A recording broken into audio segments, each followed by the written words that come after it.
Good morning everyone, welcome back to my channel. स्वागत है आप सभी का एक बार फिर से हमारे यूट्यूब चैनल पर। अगर आप हमारा वीडियो पहली बार देख रहे हैं तो मैं आपसे एक रिक्वेस्ट करना चाहूँगा कि प्लीज़ इस वीडियो को एंड तक ज़रूर देखिएगा। फिर उसके बाद हमें बताइएगा कमेंट के माध्यम से कि आपको ये वीडियो कैसा लगा। उम्मीद है आपको ये वीडियो पसंद आएगा। अगर आपको ये वीडियो अच्छा लगे तो प्लीज़ सब्सक्राइब करना ना भूलें, जिससे कि आपको डेली की नोटिफिकेशन हमारी वीडियोज़ की मिल जाएगी। तो चलिए डिस्कस कर लेते हैं आज का पहला क्वेश्चन। तो कौन सा देश AFC महिला एशिया कप 2022 की मेज़बानी करेगा? तो आपके ऑप्शन आपके सामने हैं। ऑप्शन ए भारत, बी रूस, सी जापान, डी बांग्लादेश। जैसा कि आप देख सकते हैं इसका करेक्ट आंसर है ऑप्शन ए भारत। अगर हम बात करें AFC की तो इसकी फुल फॉर्म होती है एशियन फुटबॉल कॉन्फेडरेशन, जिसको हिंदी में एशियाई फुटबॉल परिसंघ भी कहते हैं। इसकी स्थापना 7 मई 1954 को हुई थी। इसका मुख्यालय मलेशिया के कुआलालंपुर है। तो मलेशिया की कैपिटल है आपकी कुआलालंपुर, वहाँ पे इसका हेडक्वार्टर है किसका? AFC का, जिसकी फुल फॉर्म होती है एशियन फुटबॉल कॉन्फेडरेशन। अगर हम इसके अध्यक्ष की बात करें तो सलमान बिन इब्राहिम अल खलीफा यहाँ इसके अध्यक्ष हैं। अगर हम इसके महासचिव की बात करें तो विंडसर जॉन इसके महासचिव हैं। इसका मोटो है वन एशिया वन गोल। इसके पेरेंट ऑर्गेनाइजेशन है फीफा। आगामी खेल प्रतियोगिता जो आपके एग्ज़ाम के पॉइंट ऑफ व्यू से काफ़ी इम्पॉर्टेंट है। 2022 में होने वाला 22वां फीफा विश्व कप का आयोजन कतर देश में होगा। यह आपका एग्ज़ाम का क्वेश्चन है, अभी हाल ही में पूछा गया है। टॉप 50 क्वेश्चंस थे एग्ज़ाम के, उनमें से एक था ये क्वेश्चन जो भी एग्ज़ाम में पूछा गया है। ICC क्रिकेट विश्व कप 2023 का आयोजन भारत देश में होगा, अपने भारत देश में। पेरिस शहर जो कि फ्रांस में है 2024 में ओलंपिक खेलों के 33वें संस्करण यानी 33 एडिशन के आयोजित करेगा। 24वें शीतकालीन ओलंपिक 2022 का आयोजन चीन के कैपिटल बीजिंग में होगा। रग्बी विश्व कप 2023 का आयोजन फ्रांस देश में होगा। आपके इम्पॉर्टेंट बनेगा ये सारे, क्योंकि जितने भी आगामी खेल हैं ये डायरेक्टली एग्ज़ाम में पूछ दिए जाते हैं कि कहाँ पे होंगे। तो आपको ध्यान में रखना है कि कौन सा गेम कहाँ पे आयोजित किया जाएगा। बात करें अगर हम अपने अगले क्वेश्चन की, क्वेश्चन नंबर 2, तो है आपका किस राज्य की सरकार ने प्रवासी मजदूरों, शहरी गरीबों और विधवाओं को कम कीमत पर किराए के मकान उपलब्ध कराने के लिए किफ़ायती रेंटल आवास एवं कॉम्प्लेक्स योजना को शुरू किया है? तो जो आपका करेक्ट आंसर बनेगा वो बनेगा ऑप्शन ए उत्तर प्रदेश। उत्तर प्रदेश आपका इसका सही जवाब है। उत्तर प्रदेश की योगी आदित्यनाथ सरकार ने प्रवासी मजदूरों, शहरी गरीबों और विधवाओं को कम कीमत पर किराए के मकान उपलब्ध कराने जा रही है। मुख्यमंत्री योगी आदित्यनाथ की अध्यक्षता में कैबिनेट ने किफ़ायती रेंटल आवास और कॉम्प्लेक्स योजना को मंजूरी दे दी है। इस योजना के तहत अफोर्डेबल हाउसिंग के तहत बने मकान यदि आवंटित नहीं हुए हैं तो उन्हें ज़रूरतमंदों को किराए पर दिया जाएगा। अगर हम बात कर लें उत्तर प्रदेश की, जैसा कि लास्ट वीडियो में हमने डिस्कस किया था, तो यहाँ की राजधानी लखनऊ, यहाँ के CM की, मुख्यमंत्री की अगर हम बात करें योगी आदित्यनाथ, यहाँ की गवर्नर हैं आपकी आनंदीबेन पटेल।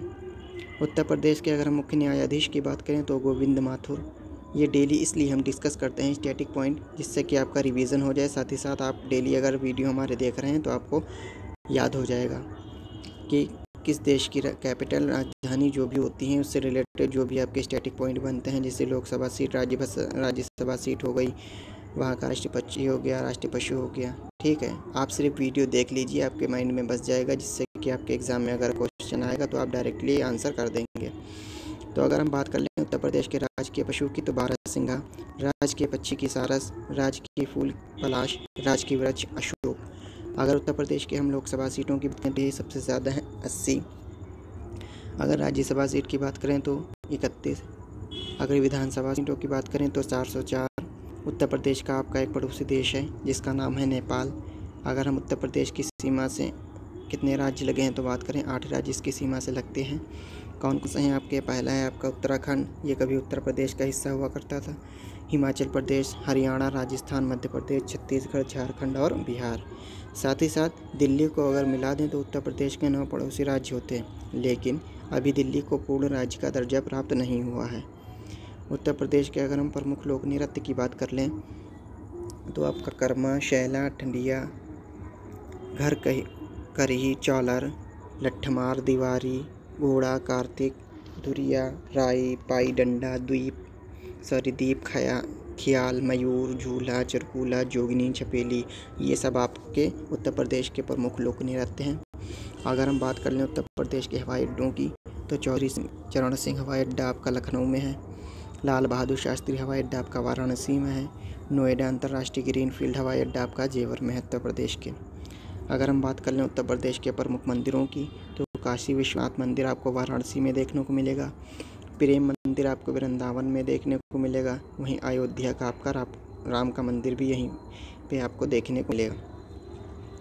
अगर हम बात कर लें टॉप 5 योजनाओं की, तो किसानों के लिए एक थाली एक तरकारी योजना को उत्तर प्रदेश की सरकार ने शुरू किया है। इंपॉर्टेंट है, एग्जाम में पूछ सकता है एग्जामिनर कि एक थाली एक तरकारी योजना को किस राज्य की सरकार द्वारा शुरू किया गया है, तो आप याद रखिएगा उत्तर प्रदेश राज्य। स्वर्ण जयंती नारी संबल योजना को हिमाचल प्रदेश की सरकार ने शुरू किया है। कीवी मिशन योजना को उत्तराखंड की सरकार ने शुरू किया है। दिव्यांगजन शादी प्रोत्साहन योजना को उत्तर प्रदेश की सरकार ने लॉन्च किया है। सहेली समन्वय योजना को नई दिल्ली की सरकार ने शुरू किया है। ये भी आपका इम्पोर्टेंट है, सहेली समन्वय योजना दिल्ली सरकार के द्वारा शुरू की गई है। अगला क्वेश्चन है हमारा क्वेश्चन नंबर 3, जो है आपका डेनिस सासोऊ नगुएसो किस देश के फिर से राष्ट्रपति बने हैं। तो जो आपका करेक्ट आंसर बनेगा वो बनेगा option number D, Congo. Congo is the correct answer of this question. Congo की अगर हम बात कर लें, तो कांगो अफ्रीका महाद्वीप में स्थित है। इसकी राजधानी ब्राज़ील है। कांगो की करेंसी कोंगोलीज फ्रैंक है।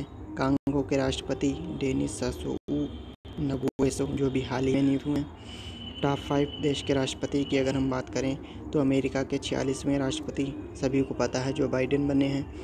सेशल्स के नए राष्ट्रपति वावेल रामकलावन बने हैं। बोलीविया के नए राष्ट्रपति लुइस एरसे बने हैं। तजाकिस्तान के नए राष्ट्रपति इमोमाली रहमोन बने हैं। बेलारूस के नए राष्ट्रपति अलेक्जेंडर लुकाशेंको बने हैं। अगर हम बात करें अपने चौथे क्वेश्चन की, तो आपका चौथा क्वेश्चन है भेजे गए संदेश को हैक से बचाने फ्री स्पेस क्वांटम कम्युनिकेशन का सफ़र परीक्षण किसने किया है। तो जो आपका करेक्ट आंसर बनेगा क्वेश्चन नंबर 4 का, वो है आपका option number B, ISRO is the correct answer.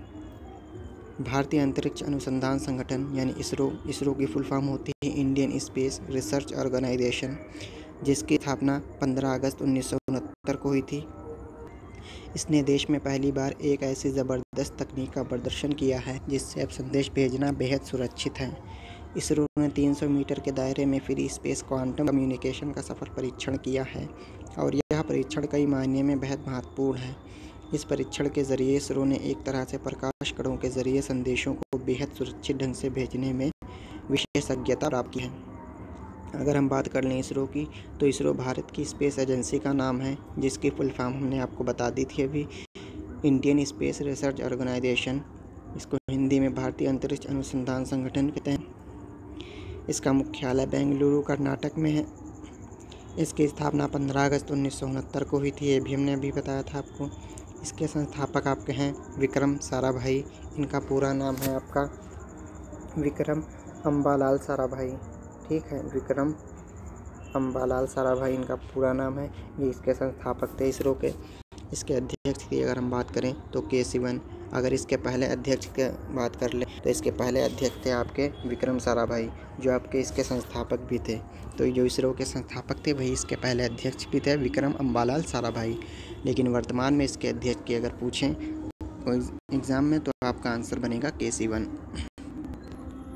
अगर इसरो के सूर्य अध्ययन मिशन का क्या नाम है पूछ लिया जाए, तो आप याद रखिएगा आदित्य L1। भारत के अंतरिक्ष का पितामह किसको माना जाता है, तो ये भी आपका विक्रम साराभाई। भारत ने 104 उपग्रहों, अपने सबसे अधिकतम उपग्रह का रिकॉर्ड इसको किस रॉकेट से भेजा था, PSLV C-37 रॉकेट के इसको भेजा था। ठीक है, इसरो के मंगल मिशन जिसे 5 नवंबर 2013 को लॉन्च किया गया था, इसका नाम क्या है, तो आपका आंसर बनेगा मॉम, जिसकी फुल फॉर्म होती है मार्स ऑर्बिटर मिशन। ये डेट आप याद रखना, क्योंकि आपसे डायरेक्टली पूछ सकता है कि मार्स ऑर्बिटर मिशन मॉम को कब लॉन्च किया गया था। ठीक है, तो आप याद रखिएगा 5 नवंबर 2013 को इस मिशन को लॉन्च किया गया था। भारत और जापान के चंद्र मिशन का क्या नाम है? तो आपका आंसर बनेगा ल्यूपैक्स। भारत और जापान के चंद्र मिशन का नाम है आपका ल्यूपैक्स। ये आप डेट याद रखिएगा क्योंकि ये इम्पॉर्टेंट है आपके लिए। 5 नवंबर 2013 को मार्स ऑर्बिटर मिशन, जिसकी शॉर्ट फॉर्म है मॉम, इस मिशन को लॉन्च किया था इसरो के द्वारा। 5वां हमारा क्वेश्चन है, विश्व विकास रिपोर्ट 2021 यानी वर्ल्ड डेवलपमेंट रिपोर्ट 2021 को किसने जारी किया है? ठीक है, तो आपका आंसर बनेगा क्वेश्चन नंबर 5 का, वो बनेगा विश्व बैंक। वर्ल्ड बैंक द्वारा इस रिपोर्ट को जारी किया गया है। अगर हम बात कर लें इससे रिलेटेड कुछ इंपॉर्टेंट पॉइंट की जो आपके लिए इम्पॉर्टेंट हैं, तो world development report data for better lifes को 24 मार्च 2021 को जारी किया गया है और यह रिपोर्ट कम आय वाले देशों में रहने वाले लोगों के लिए डाटा परिदृश्य को बदलने की क्षमता और जोखिम की जांच करती है। विश्व विकास रिपोर्ट को दुनिया के आर्थिक, सामाजिक और पर्यावरणीय स्थिति के लिए एक अमूल्य मार्गदर्शिका माना जा रहा है। अगर हम वर्ल्ड बैंक की एक नज़र डालें वर्ल्ड बैंक पे, तो इसकी स्थापना जुलाई 1944 में हुई थी। इसका हेडक्वार्टर मुख्यालय वाशिंगटन डीसी में है। इसके अध्यक्ष डेविड मालपास हैं। इसके एमडी यानी managing director CFO Anshula Kant हैं। ठीक है, अगला हमारा क्वेश्चन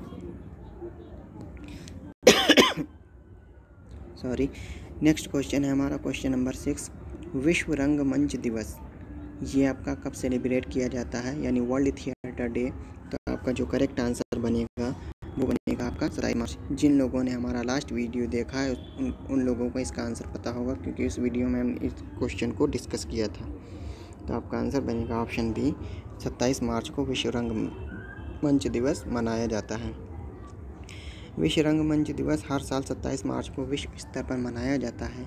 विश्व रंगमंच दिवस की शुरुआत 1961 में इंटरनेशनल थिएटर इंस्टीट्यूट फ्रांस के द्वारा की गई थी। इस दिवस को मनाने का मुख्य उद्देश्य लोगों में रंगमंच को लेकर जागरूकता लाना और रंगमंच के महत्व को समझाना है। रंगमंच न सिर्फ लोगों को मनोरंजन करता है बल्कि उन्हें सामाजिक मुद्दों के प्रति जागरूक भी करता है। विश्व रंगमंच दिवस 2021 की थीम की अगर हम बात करें तो theatre, cinema and culture of peace, ये इसकी थीम थी। आप याद रखिए, चाहें तो आप इसको नोट कर लें, theatre, cinema and culture of peace, ये विश्व रंगमंच दिवस 2021 की आपकी थीम है। फरवरी महीने के महत्वपूर्ण दिवस ये पिछले वीडियो में हम डिस्कस कर चुके हैं, इसलिए हम इसको स्किप कर देंगे। जो लोग हमारा वीडियो पहली बार देख रहे हैं उनके लिए मैं एक बार इसको देख लेता हूँ, डिस्कस कर लेता हूँ, जिससे उनको ये ना लगे कि आपने स्किप कर दिया। वैसे आपको इसकी PDF मिल जाएगी, आप वहाँ पे ये डेज देख लीजिएगा, लेकिन फिर भी एक बार मैं इसको देख लेता हूँ जल्दी से। विश्व आर्द्रभूमि दिवस आपका 2 फरवरी को मनाया जाता है। इसकी थीम थी आपकी वुडन एंड वाटर। विश्व कैंसर जागरूकता दिवस 4 फरवरी, इसकी थीम थी I am and I will। विश्व दलहन दिवस 10 फरवरी, इसकी थीम थी nutritious seeds for sustainable future. विज्ञान में महिलाओं और बालिकाओं के लिए अंतर्राष्ट्रीय दिवस 11 फरवरी, की थीम थी women scientist at the forefront of the fight against कोविड-19। विश्व रेडियो दिवस 13 फरवरी, इसकी थीम थी वर्ल्ड न्यू रेडियो। अंतर्राष्ट्रीय मातृभाषा दिवस 21 फरवरी, इसकी थीम थी आपकी fostering multilingualism for inclusion in education and society. राष्ट्रीय विज्ञान दिवस 28 फरवरी, इसकी थीम थी आपकी फ्यूचर ऑफ STI की फुल फॉर्म देख सकते हैं आप, science, technology and innovation, impact on education, skill and work. ये आपकी राष्ट्रीय विज्ञान दिवस की थीम है। अगला क्वेश्चन है हमारा, भारतीय खाद्य निगम। अगर हमसे बोलने में कुछ गलती हुई हो तो उसके लिए माफ़ी चाहूँगा। आप PDF में एक बार अपना ज़रूर देख लीजिएगा कि कहीं हमसे कुछ छूट तो नहीं गया, लेकिन आप PDF में एक बार रिवाइज़ कर लेंगे तो आपका सही रहेगा, आपका रिवीजन हो जाएगा। तो अगला क्वेश्चन है हमारा क्वेश्चन नंबर 7, भारतीय खाद्य निगम यानी फूड कॉरपोरेशन ऑफ इंडिया यानी FCI के अध्यक्ष और प्रबंध निदेशक CMD के रूप में किसे नियुक्त किया गया है? तो जो आपका करेक्ट आंसर बनेगा वो बनेगा ऑप्शन नंबर डी, आतिश चंद्र को भारतीय खाद्य निगम का CMD नियुक्त किया गया है। अगर हम बात कर लें FCI की, तो इसकी full form food corporation of India, जिसको हिंदी में भारतीय खाद्य निगम कहते हैं। इसकी स्थापना 14 जनवरी 1965 को हुई थी। इसका मुख्यालय नई दिल्ली में है। इसके CMD अभी हाल ही में नियुक्ति हुए हैं, आतिश चंद्र। अगर हम टॉप 5 नियुक्तियों की बात करें तो हॉकी इंडिया के अध्यक्ष ज्ञानेंद्रो निंगोबाम, लोकसभा के महासचिव उत्पल कुमार सिंह, सीमा सड़क संगठन बीआरओ के महानिदेशक राजीव चौधरी, भारत के मुख्य चुनाव आयुक्त यशवर्धन सिन्हा, भारतीय जनता पार्टी के अध्यक्ष जेपी नड्डा। अगला हमारा क्वेश्चन है क्वेश्चन नंबर 8। पर्यटन को बढ़ावा देने के लिए हाल ही में एशिया का सबसे बड़ा tulip garden Indira Gandhi memorial tulip garden कहाँ खोला गया है? तो जो आपका करेक्ट आंसर बनेगा वो बनेगा option number A, Srinagar. Srinagar में Indira Gandhi memorial tulip garden खोला गया है। अगर हम बात कर लें ट्यूलिप की, तो ट्यूलिप का फूल बसंत ऋतु में खिलता है। यह फूल लिलीसी नामक लिली परिवार का एक सदस्य है। आप ध्यान रखिएगा इस बात को, ट्यूलिप क्या है ये भी आपसे पूछ सकता है। इसके वानस्पतिक नाम की बात करें तो टुलिपा है इसका वानस्पतिक नाम, जो ईरानी भाषा के शब्द टेलिबिन से लिया गया है, जिसका अर्थ होता है पगड़ी। अगर ट्यूलिप के फूल को उल्टा करके देखा जाए तो यह एक पगड़ी के समान दिखने लगता है। इंदिरा गांधी मेमोरियल ट्यूलिप उद्यान को कश्मीर घाटी में फूलों की खेती और पर्यटन को बढ़ावा देने के उद्देश्य से खोला गया है। आपसे एक रिक्वेस्ट करता हूं कि प्लीज़ गूगल पे एक बार ट्यूलिप के फूल को ज़रूर सर्च करके देख लीजिएगा, जिससे आपको इसके बारे में और भी नॉलेज मिल जाएगी।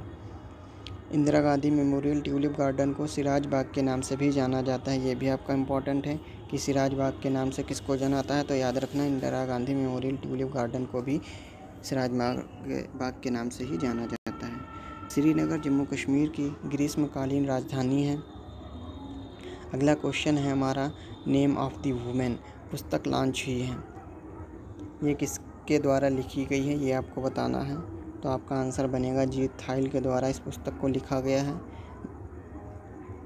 अगर हम बात कर लें टॉप 5 बुक्स एंड ऑथर की, तो द लास्ट 4 मिनट्स पुस्तक को डॉक्टर विश्वरूप राय चौधरी द्वारा लिखा गया है। वहीं अगली बुक है आपकी bringing governments and people closer पुस्तक को डॉक्टर एम रामचंद्रन के द्वारा लिखा गया है। माई ओन लिटिल वर्ल्ड की अगर हम बात करें तो इस पुस्तक को MS की माया के द्वारा लिखा गया है। वहीं अगर हम बात करें माई एक्सपेरिमेंट विद साइलेंस, जैसे कि देख सकते हैं लास्ट वीडियो में हम ये पुस्तक डिस्कस की थी, हमारा क्वेश्चन था, तो इसको समीर सोनी के द्वारा लिखा गया है। नेक्स्ट बुक है आपकी करुणानिधि आ लाइफ इन पॉलिटिक्स, इस पुस्तक को संध्या रविशंकर के द्वारा लिखा गया। आप याद रखिएगा इस बात को, ये आपकी टॉप 5 बुक्स हो गई। चाहे तो आप इसका स्क्रीनशॉट ले लें, वैसे आप इसको कॉपी पे नोट कर लें तो आपके लिए ज़्यादा बेहतर रहेगा, क्योंकि एक जगह पर जितने बुक्स ऑथर होते हैं वो आप एक जगह पर नोट कर लीजिएगा, जिससे कि आपके एग्ज़ाम के टाइम पे आप एक बार उसका रिवीजन कर सकेंगे। अगला क्वेश्चन जो हमारा आज का लास्ट क्वेश्चन है, क्वेश्चन नंबर 10। भारत के रक्षा मंत्री राजनाथ सिंह व दक्षिण कोरिया के रक्षा मंत्री सुह ने भारत के पहले भारत कोरिया मैत्री उद्यान का उद्घाटन किया है। आपको ये बताना है कि यह पार्क कहाँ स्थित है। तो आपके ऑप्शन है, option A New Delhi, option B Gujarat, option C Chandigarh, option D Haryana. आपके जो करेक्ट आंसर है, आंसर का बनेगा क्वेश्चन नंबर 10 का, वो है ऑप्शन ए नई दिल्ली। नई दिल्ली में यह पार्क स्थित है। रक्षा मंत्री राजनाथ सिंह और दक्षिण कोरिया के राष्ट्रीय रक्षा मंत्री सुह ने संयुक्त रूप से भारत कोरियाई मैत्री पार्क का उद्घाटन किया है। इस पार्क को 1950 से 53 के कोरियाई युद्ध के दौरान भारतीय शांति सेना के योगदान की याद में बनाया गया था। अगर नई दिल्ली की अगर हम बात करें तो यहाँ के मुख्यमंत्री आपके अरविंद केजरीवाल, यहाँ की उपराज्यपाल अनिल बैजल, इसकी पहली महिला शासक आपकी थी रजिया सुल्तान। टॉप 5 राष्ट्रीय उद्यान की अगर हम बात कर लें तो भारत का सबसे बड़ा राष्ट्रीय उद्यान Hemis high altitude national park, जो आपका लद्दाख में स्थित है। अगला है आपका जिम कॉर्बेट राष्ट्रीय उद्यान, जो आपका उत्तराखंड में स्थित है। गोरुमारा राष्ट्रीय उद्यान आपका पश्चिम बंगाल में स्थित है। महात्मा गांधी राष्ट्रीय उद्यान आपका अंडमान निकोबार द्वीप समूह में है, अंडमान निकोबार केंद्र शासित प्रदेश में स्थित है। संजय गांधी राष्ट्रीय उद्यान आपका महाराष्ट्र में स्थित है। अंडमान निकोबार से एक पॉइंट याद रखिएगा कि ये अंडमान निकोबार ऐसा पहला केंद्र शासित बना है अभी जिसको कोरोना मुक्त घोषित किया गया है। ठीक है, जिसको कोरोना मुक्त अभी हाल ही में घोषित किया गया है। ये आपके होंगे टॉप 5 राष्ट्रीय उद्यान। अब देख लेते हैं आज की टॉप हेडलाइंस। ये आपके लिए इसलिए इम्पोर्टेंट है क्योंकि कल का जो हमारा 31 मार्च का जो आपका हमारा लेक्चर होगा, जितने भी MCQs बनेंगे वो इन्हीं क्वेश्चन से बनेंगे। आप इसलिए इसको इम्पोर्टेंट है आपके लिए, ध्यान से देखिएगा, क्योंकि अगला क्वेश्चन जो आपसे मैं पूछूंगा अगले लेक्चर में वो सारे इसी क्वेश्चन से मैं लूँगा। जितने भी MCQs बनेंगे हमारे। तो पहला क्वेश्चन है आपका, राष्ट्रपति ने दिल्ली के उपराज्यपाल को अधिक शक्ति देने वाले विधेयक को मंजूरी दी। अब बात कर लेते हैं दिल्ली के उपराज्यपाल। अभी हमने डिस्कस किया अनिल बैजन, ठीक है, अनिल बैजन यहाँ के उपराज्यपाल हैं। प्रधानमंत्री नरेंद्र मोदी ने परीक्षा योद्धा पुस्तक के नए संस्करण का विमोचन किया। किस पुस्तक का? परीक्षा योद्धा।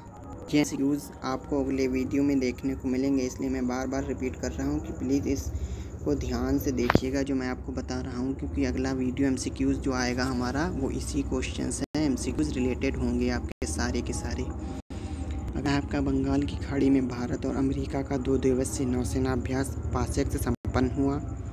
स्वेज नहर में फंसे एवर गिवन को किनारे से हटाने में सफलता मिली। भारत में निर्मित कोविड टीके की पहली खेप संयुक्त राष्ट्र शांति सेना के जवानों के लिए डेनमार्क पहुंची। विदेश मंत्री डॉक्टर एस जयशंकर 3 दिन की यात्रा पर ताजिकिस्तान पहुंचे। कहाँ पहुंचे? ताजिकिस्तान। रिपीट मैं इसलिए कर रहा हूं जिससे आपको ध्यान में रहे। अफ्रीकी हाथियों पर IUCN द्वारा नया आकलन। इंडोनेशिया के ज्वालामुखी माउंट मेरापी में विस्फोट हुआ। ये आपको याद रखना है, ज्वालामुखी का नाम माउंट मेरापी। अगला है आपका क्वेश्चन नंबर 9। भारत ने वैक्सीन मैत्री पहल के तहत फिजी को कोविड-19 वैक्सीन की 1 लाख डोज भेजी। पॉइंट आपका 10 है। महिलाओं के नेतृत्व वाले एक स्टार्टअप ने एक अभिनव वायरलेस उत्पाद विकसित किया है जो ग्रामीण क्षेत्रों में कम लागत में विश्वसनीय इंटरनेट सेवाएं प्रदान करेगा। 1 अप्रैल से शुरू होगा अमरनाथ यात्रा के लिए तीर्थयात्रियों का पंजीकरण। लुइस हैमिल्टन ने जीती बहरीन ग्रां प्री रेस। राजनाथ सिंह और वुक ने दिल्ली छावनी में भारत कोरियाई द्विपक्षीय मैत्री पार्क का उद्घाटन किया। समीर सोनी अपनी पहली पुस्तक my experiment with silence discuss की है ना हमने अभी ये वही पुस्तक है जो हमने अभी टॉप 5 पुस्तकों में डिस्कस की है। माई एक्सपेरिमेंट विद साइलेंस आपकी एक पुस्तक है। माई एक्सपेरिमेंट विद ट्रुथ ये आपकी बुक महात्मा गांधी के द्वारा लिखी गई है। सत्य के साथ मेरे प्रयास। पश्चिम बंगाल के एडवांस रूलिंग के लिए प्राधिकरण यानी AAR ने फैसला सुनाया है कि खाने की चीज़ें बेचना GST के तहत ITC के लाभों के लिए योग्य है। राष्ट्रीय स्वच्छ वायु कार्यक्रम के तहत शहर विशिष्ट आकारी योजनाओं के कार्यान्वयन के लिए समझौता ज्ञापनों पर हस्ताक्षर किए गए। विश्व रंगमंच दिवस अभी हमने डिस्कस किया 27 मार्च को मनाया जाता है। सबसे पहले आपका कब बनाया गया था? तो 1961 में हमने अभी बताया था आपको। याद रखना है कि एक पॉइंट आपका इम्पोर्टेंट है, 1961 में इसको पहली बार बनाया गया था। दुनिया की पहली जहाज़ सुरंग का निर्माण नॉर्वे में किया जाएगा। ये कल आपको MCQs में देखने को मिलेगा अगले लेक्चर में। हम ऐसे पूछ सकते हैं आपसे कि दुनिया की पहली जहाज़ सुरंग का निर्माण कहाँ किया जाएगा, तो आप याद रखना नॉर्वे। ये आपके लिए इम्पोर्टेंट है, एक एक पॉइंट देखते हुए चलिएगा। पर्यटन मंत्री खजुराहो में MICE road show meet in India का शुभारंभ किया गया और छात्रासाल कन्वेंशन सेंटर का उद्घाटन किया।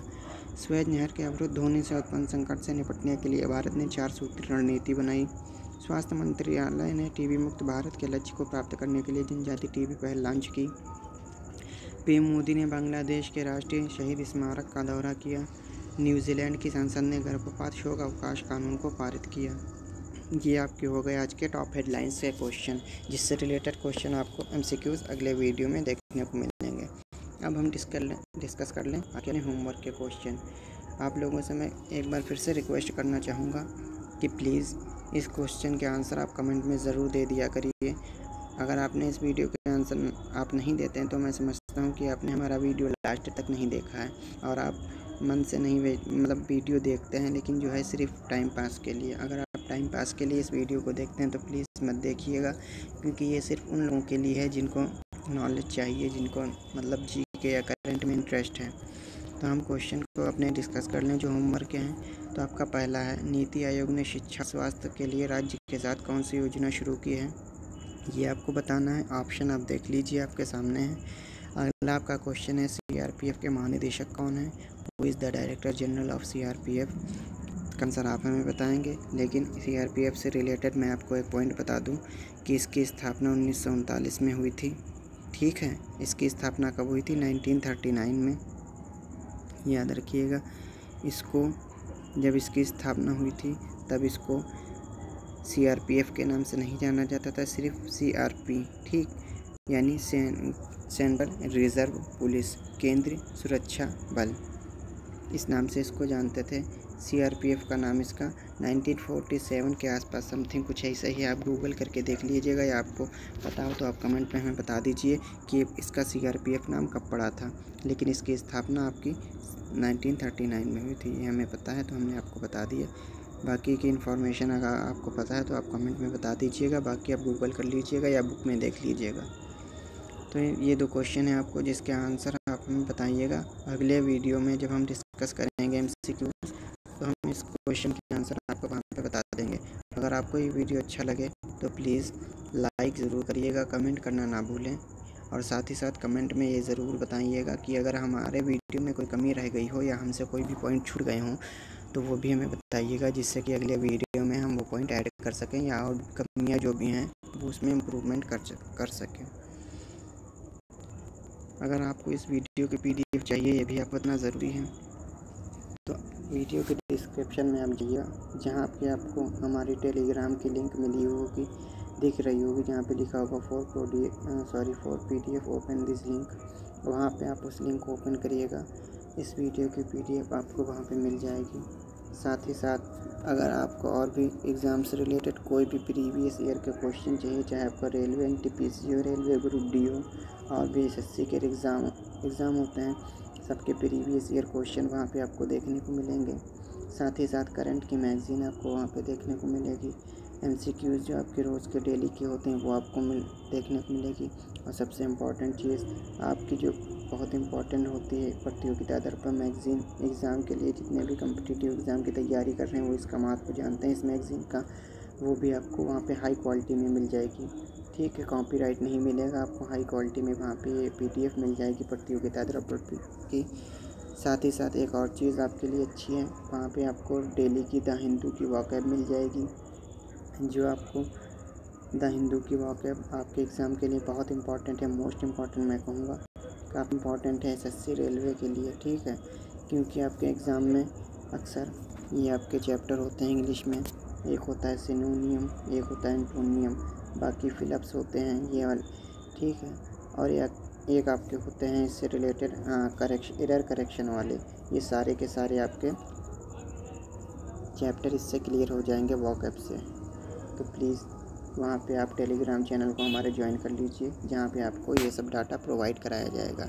सबसे इम्पॉर्टेंट है प्रतियोगिता आधार पर, आपको शायद ही कहीं पे ये वीडियो देखने को मिलेगी हाई क्वालिटी में, कॉपीराइट आपको मिल जाएगी। आप चाहें तो गूगल कर सकते हैं, लेकिन आपको प्रतियोगिता आधार पर की लेटेस्ट में नहीं मिलेगी। अभी हाल ही में कल या परसों आई है अप्रैल की, वो भी वहाँ पे मैंने अपलोड कर दी है, आप वहाँ पे जाके देख सकते हैं। अगर अच्छा लगे वीडियो तो प्लीज़ सब्सक्राइब कर दीजिएगा हमारे चैनल को, जिससे कि आपको डेली की नोटिफिकेशन हमारे वीडियो की मिल जाएगी।